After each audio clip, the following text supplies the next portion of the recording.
Amen. Well, this morning, I want to take an opportunity to speak about something that is absolutely critical for our church. It's a very important piece of our church. It's important. It's at the top of the list of just a handful of things that are important for us as a church. And the reason it is important for us as a church is because it is paramount for us as individuals. It's absolutely critical for every one of us as individuals. And so, as we have that in mind, really it comes back to the way God has created us. Because God has created us in a very unique way, and as a result, He's called us to be a part of community. He's called us to live in the context of community. And we see this early on in our lives. From the moment we're born into a family. And for some of us, we were grateful for our family. Others, we're not so sure about our family, right? We're like, God, how did you get that one wrong? I think I was born into the wrong family. And but then somehow we have a way of coming full circle and realizing we're absolutely grateful for those knuckleheads in our family, and we're grateful for our parents and so on and so forth. And the bottom line is that God has created us to live in the context of community, but we also have an enemy of our soul. And that enemy of our soul, he has the opposite plan. He wants us not to live in the context of community, but he wants to isolate us. Because here's what he knows. And we know this too, but maybe it's just a good reminder for us this morning, is that when we are isolated or alone, we're vulnerable. We're vulnerable.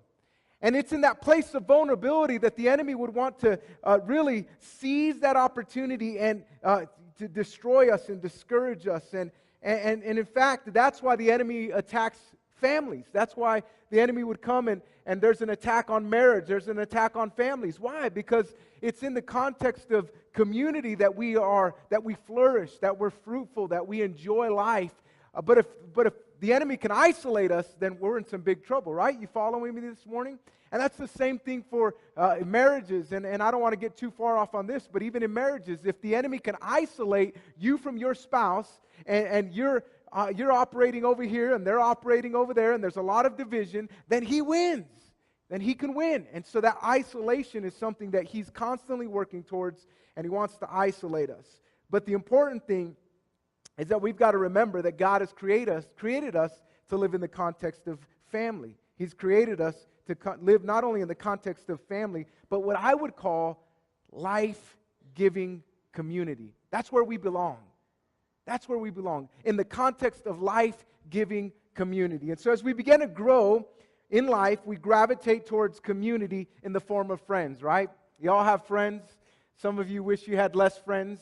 Some of you have a lot of Facebook friends, but they're not really your friends. They're just people you know, and you wish you didn't know them, and so you unfollow them on Facebook and you unfriend them and all that fun stuff. But here's the reality. The moment we start to develop and grow up in life, we begin to develop friendships. For some of us, we're very outgoing when it comes to friendships. We want to be the life of the party, and we want to be very social, right? And school is not about learning, it's about friends and all, But then there's others that are very introverted. Now, most people wouldn't believe this because I'm up on a stage, but I'm actually pretty introverted. I wouldn't say extremely, but I enjoy just being just right here, Meeting new people is difficult for me. Let me just say this, for me, and it may not be the case for you, but for me, it's a lot easier to get on a stage and speak than it is to get in a small, confined room with new people I've never met before. Yeah. You're like, no way, that's intimidating. I don't ever want to get on a stage.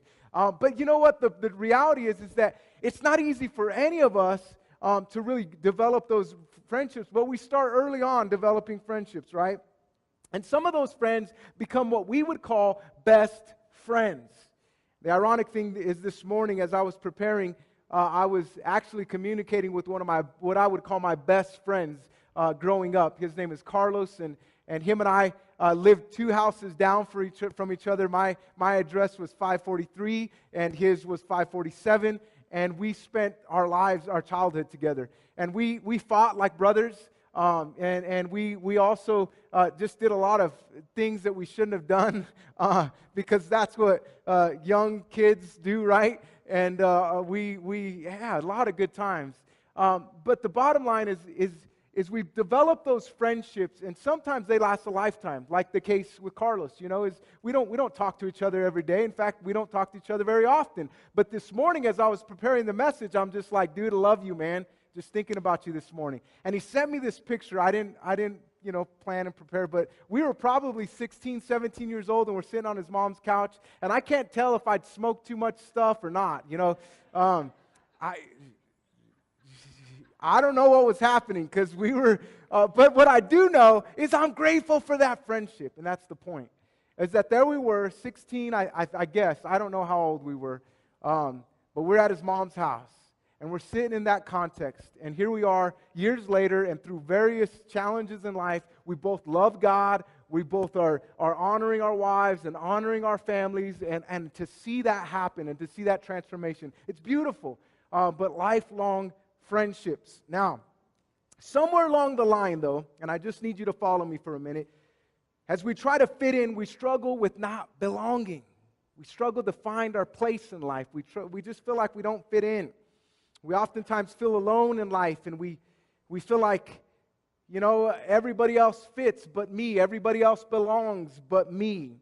And so we show up to church on a Sunday morning, and let's be real, okay? Can we be honest here this morning?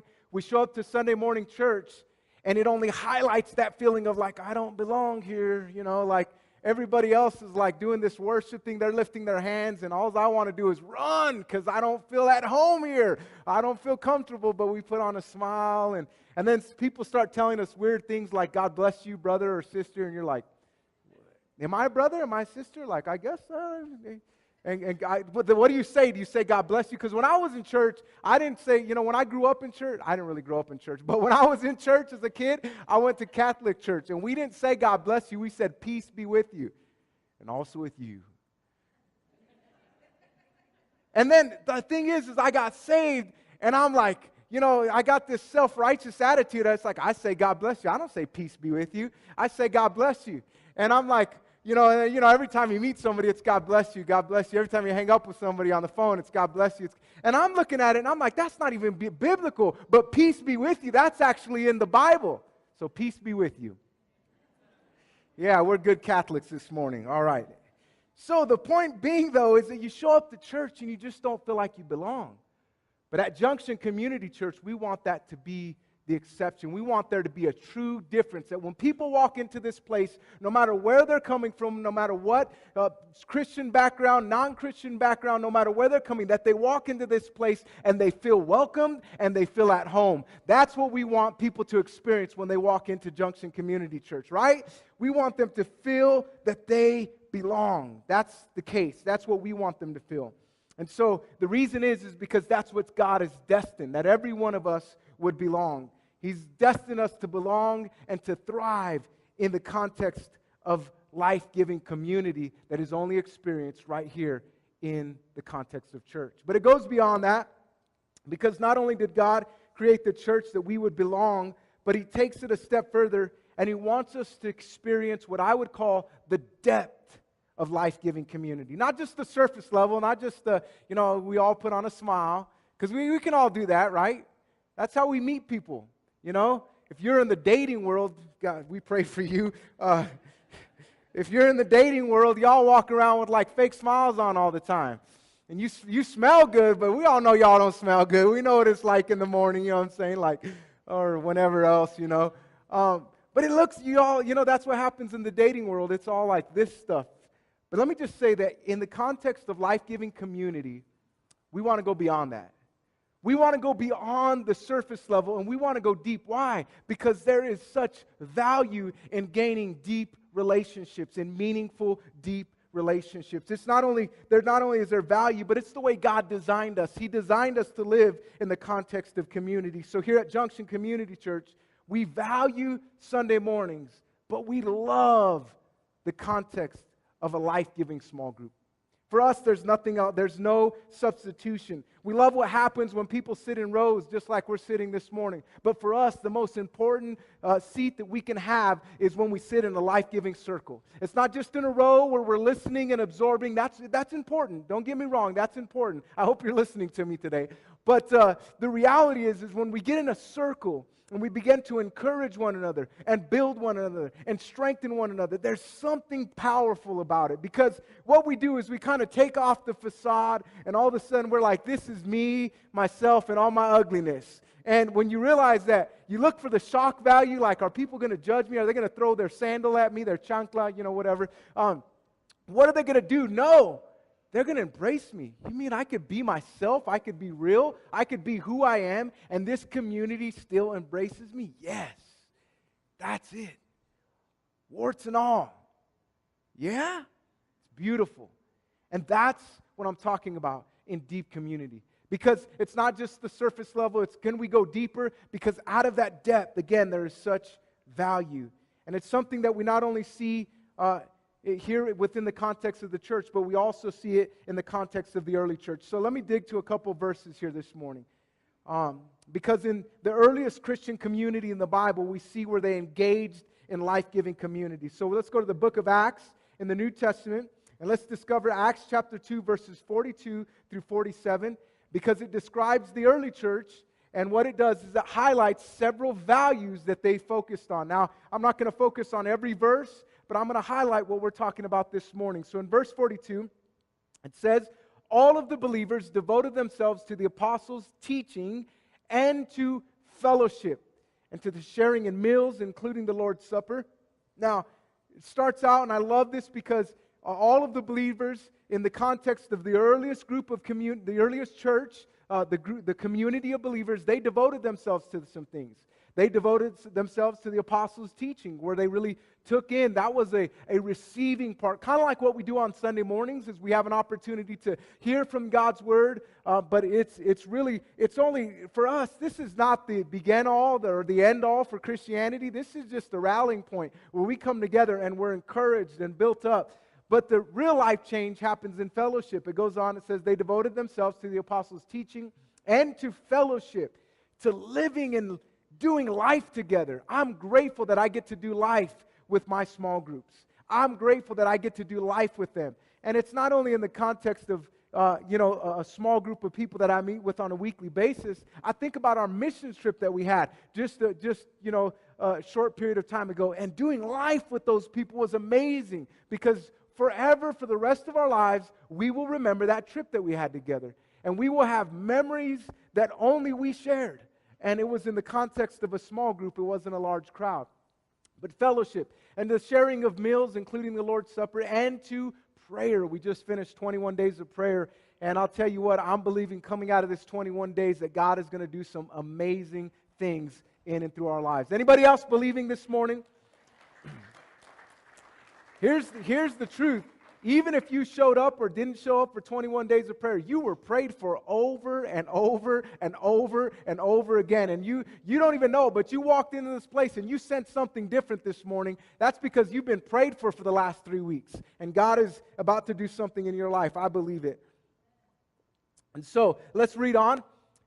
It goes on to say, a deep sense of awe came over them all, and the apostles performed many miraculous signs and wonders. There was a mighty move of God that was transpiring in the early church, or the first community of disciples. And they saw miracles, and there was great things happening. In verse 44, it says, and all the believers met, what does it say? Together. Met together in one place and shared everything they had. I love that because some of us, we don't like sharing, let's be honest. None of us here, right? None of us here. We all love to share. We love to share. I mean, one of the things I love to share is, man, when I cook something, I love to cook. I really do. I enjoy it. But there's nothing like cooking something, and then you watch somebody, and they take a bite, and they go, ah. It's like the cartoon, what is it, Ratatouille? You know? They take a bite, and all of a sudden, they're a little boy and little girl in mama's house. Some of you know what that's about. Others of you go watch the movie. But all the believers met together in one place and they shared everything they had. They shared. There was community. They were in this together. And so it goes on to read, it says, not only did they meet together, they sold their property and possessions and shared the money with those in need. These guys were extreme when it came to community. They dealt with community on an extreme level, and they said, hey, let's sell everything, and let's take care of each other. Now, that's pretty deep, right? Like, I don't know about you, but I'm thinking about my stuff, and I don't want to sell anything. I'm good, I'm comfortable. I don't want to sell my stuff. And if I want to sell it, it's because I want to take care of me, myself, and I. Let's be honest, we're selfish. But this community was different, and they said, look, let's sell stuff, and let's take care of the needs of others.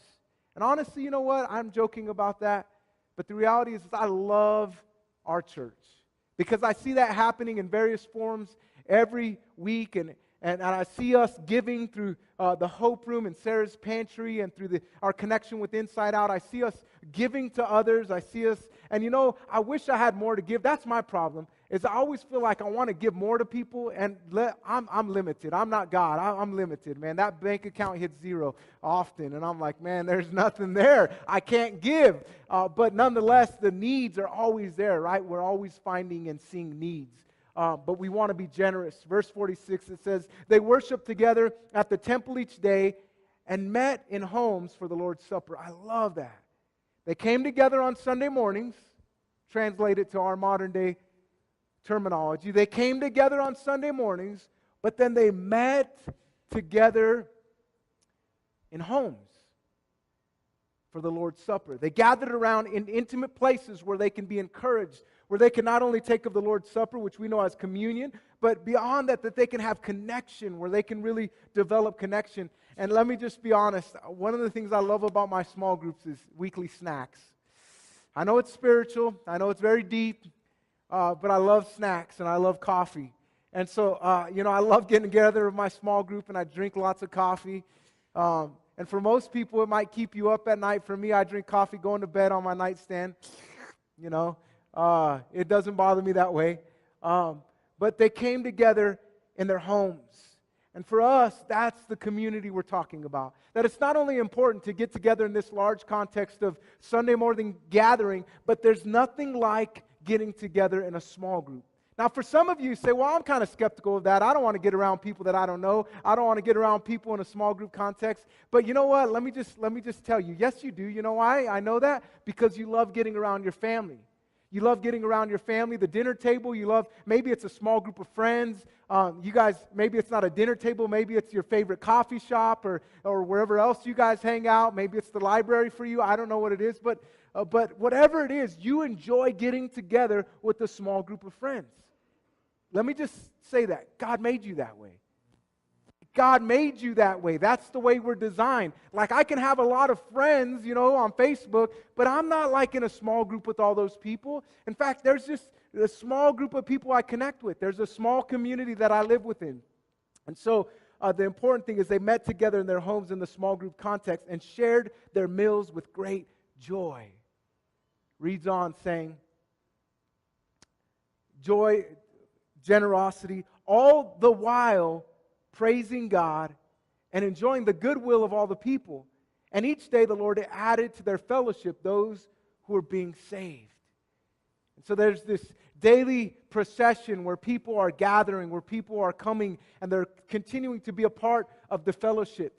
And I love that, because what we see happen is that God, His goal, let me just say this, is to grow His church.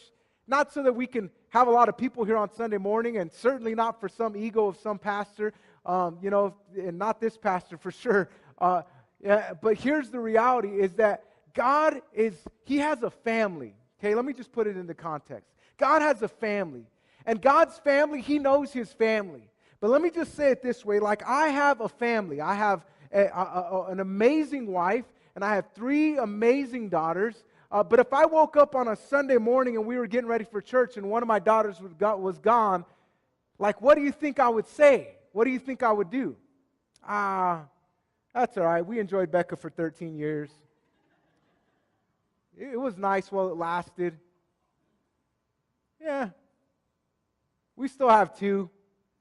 High five, babe. We still have 2. Jada, who's about to be 10 years old this week, August 31st. And actually, we have a lot of birthdays today. Happy birthday, Joe. Man, 21 all over again.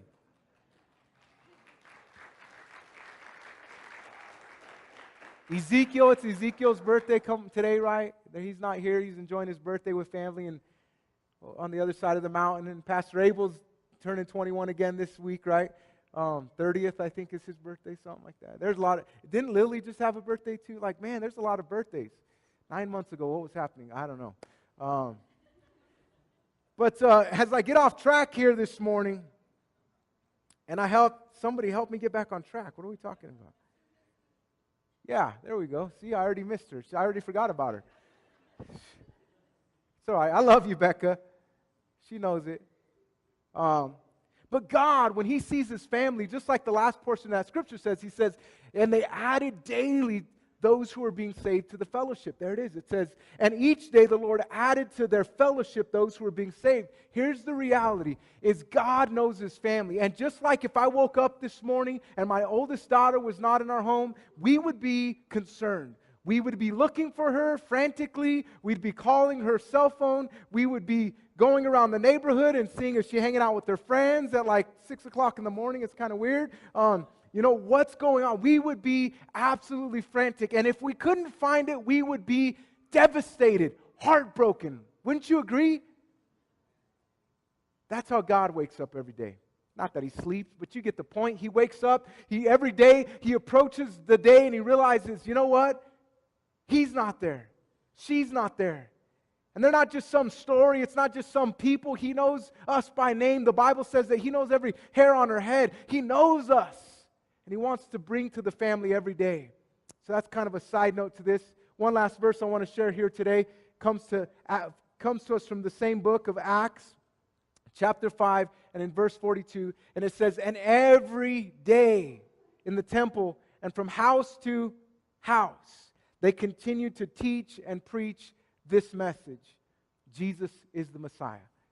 And the important piece we see in this early gathering of community, these early church, the early gathering of believers, is that for them it was absolutely critical that not only did they get together in large settings like this, but they got together in the confines of a life-giving small group. And they gathered around.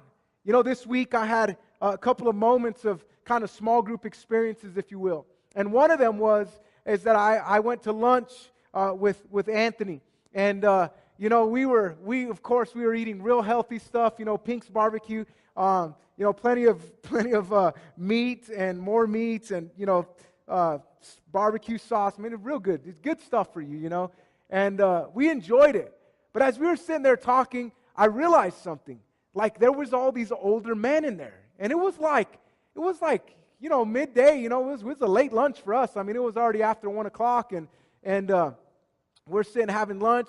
And there's like these old dudes that start coming in. And I'm like, dang, I want to be old, man. You know?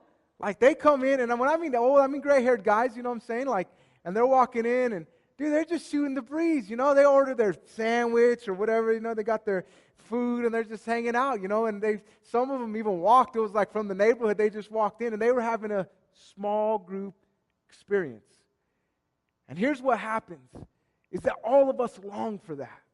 We all long for it, and we all experience it to some degree. And for some of us, maybe we've been burnt, let's be honest, in the small group context. Like you had a friend that you trusted, but they weren't very trustworthy. They were the kind of friend that said, oh, let me pray for you. Tell me all that's going on in your life. Did y'all hear what's going on in her life? You know, like, and those kind of people, like, you know, the Bible talks about that. It talks about a gossip betrays a friend. Well, you know what? I say this over and over again. Thank God that's not the kind of church we have here at Junction Community Church. Amen? Gosh.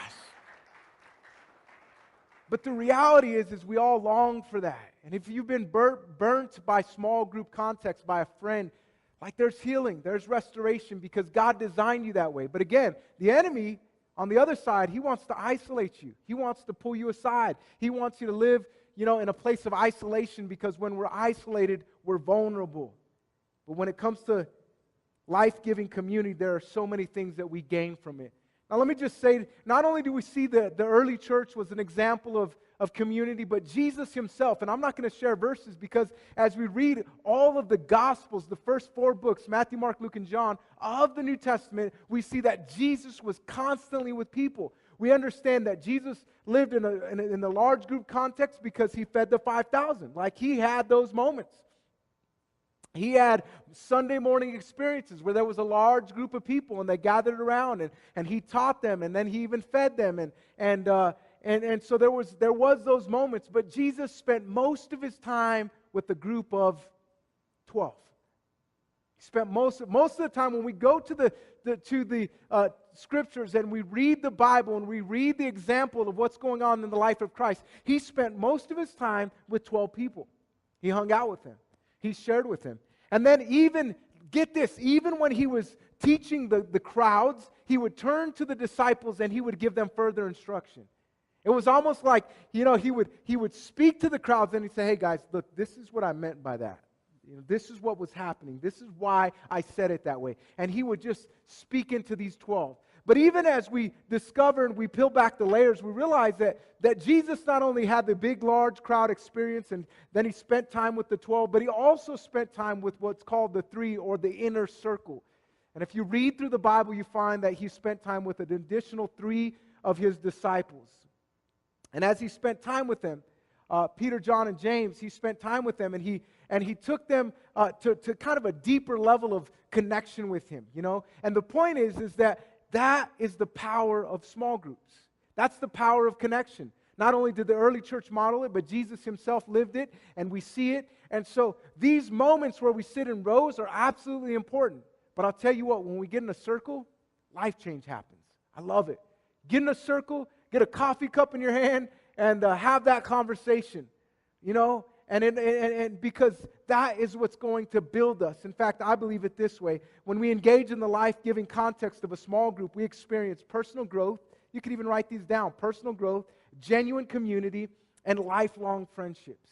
We experience personal growth, genuine community, and lifelong friendships. Some of the best friends I have in the entire world are right here in this room today.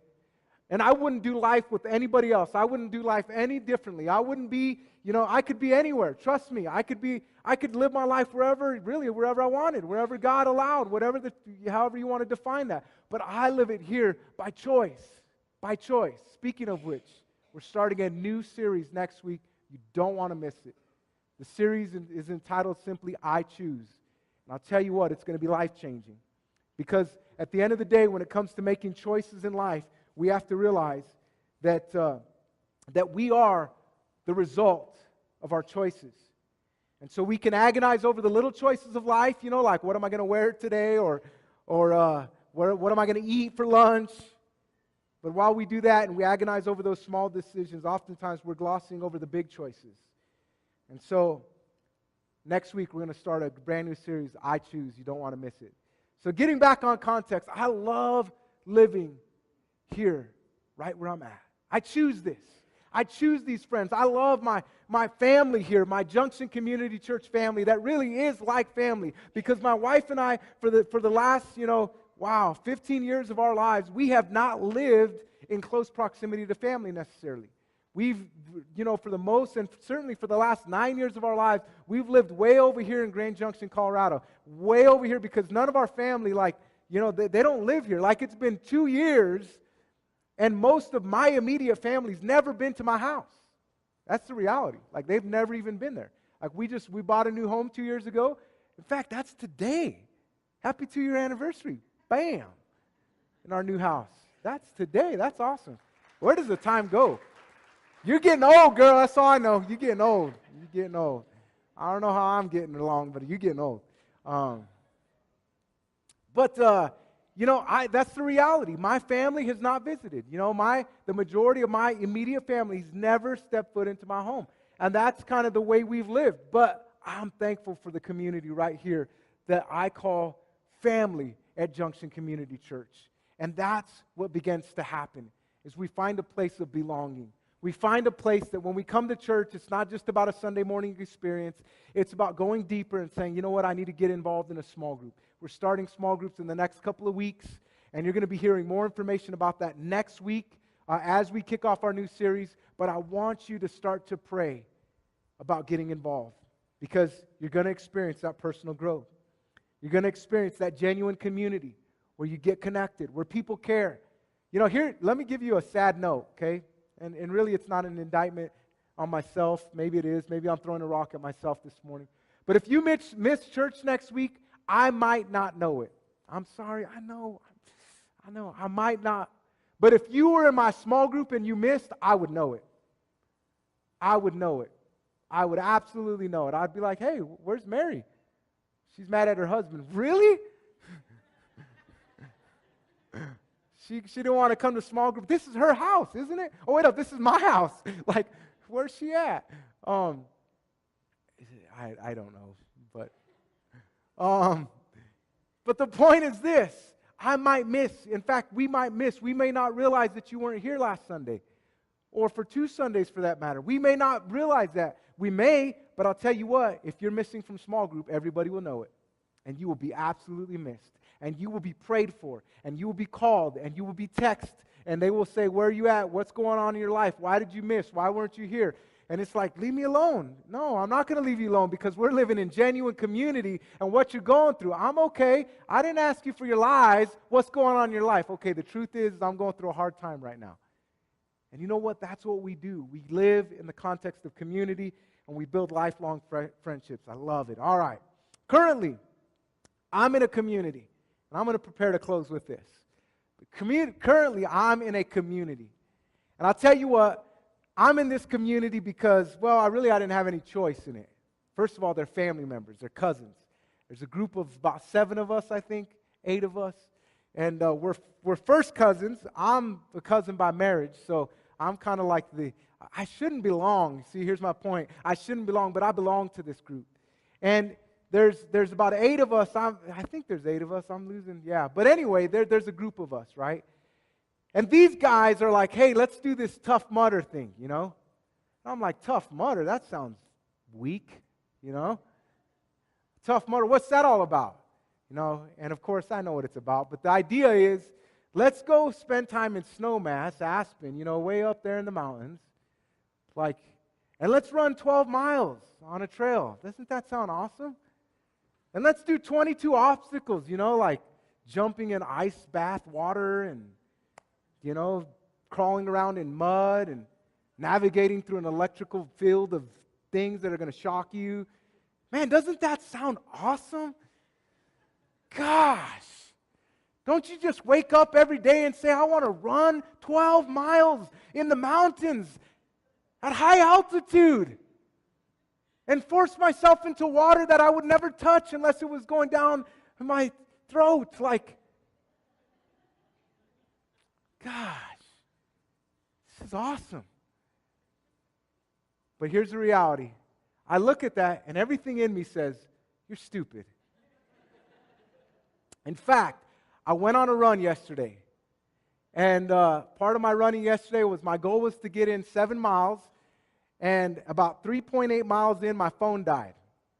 So, I'm a very patient and calm person. Come on, phone.